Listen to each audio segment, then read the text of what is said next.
John Ulzheimer is known as one of our nation's most recognized credit experts.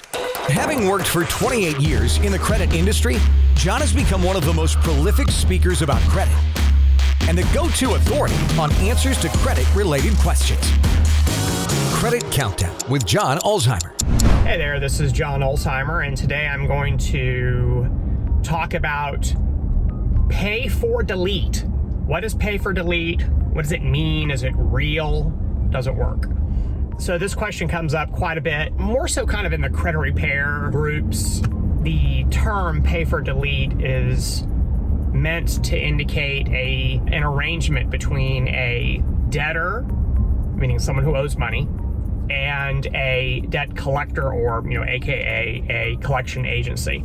And the term is supposed to represent an arrangement between a debt collector and a collection agency, whereby if the debtor pays the collection off either in full or pays enough of it, meaning a large enough percentage of it, the debt collector will delete it from the debtor's credit reports. All right, pay for delete is a little bit kind of like the Loch Ness Monster. A lot of people say they've seen it, but no one has actually ever seen it.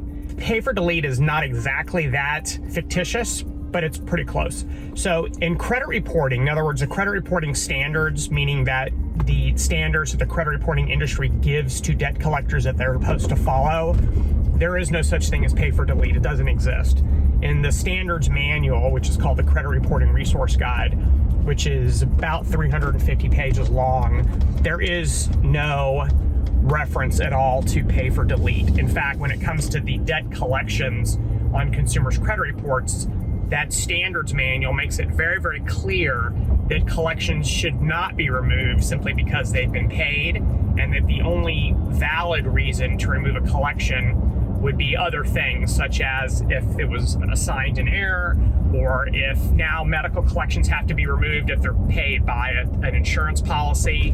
If you file bankruptcy, the collection is supposed to be removed. So there's valid reasons why collections are supposed to be removed, but pay for delete is not one of those. Obviously, if it's incorrect or outdated, then it has to, or unverifiable. There's many reasons why collections are supposed to be removed, but pay for delete is not one of them. That doesn't stop the credit repair folks from attempting to have collections removed from credit reports. That's something that they do. It's very common that they do that. Do the credit reporting agencies acknowledge pay for delete requests? Well, when a debt collector asks a credit reporting agency to delete a collection, they don't ask them to delete it because it's been paid. They don't send any sort of form or document to the credit bureaus indicating, hey, we want this collection removed because it's been paid. They just ask that it be removed. They don't really give a reason. There's nowhere on the industry standard form that is used to remove collections that asks for some sort of specificity as to the reason for the deletion. There's just delete account, and there's this deletion request, and then that's it. Certainly, the credit reporting agencies would honor such a request because they don't know if it's being removed because it's erroneous, or because it's unverifiable, or because it's been discharged at a bankruptcy, all of the other valid reasons for removing collections, or if they just have no record of it, or if it in fact is wrong. So there's no way to distinguish between a pay for delete deletion versus some sort of other request. So it doesn't surprise me that it does in fact work in some scenarios. A debt collector getting paid 100% of the value of a collection is a really big deal for them, because they make a ton of money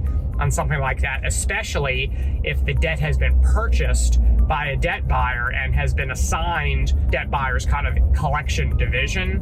They make a boatload on that kind of scenario because they're buying the debt for usually a few pennies on the dollar, and if they're able to collect 100% of it, you can kind of see where the margin on something like that would be colossal. And for them, a pay for deletion would be, it's financially attractive. They don't care if the collection remains on the consumer's credit reports.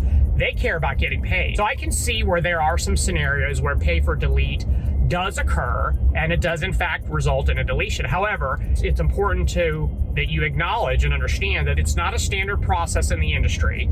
It's not something that the credit reporting agencies tell debt collectors to do. And it's certainly not something that in the standards manual that they recommend, or that there's even a process for it. So I appreciate you watching.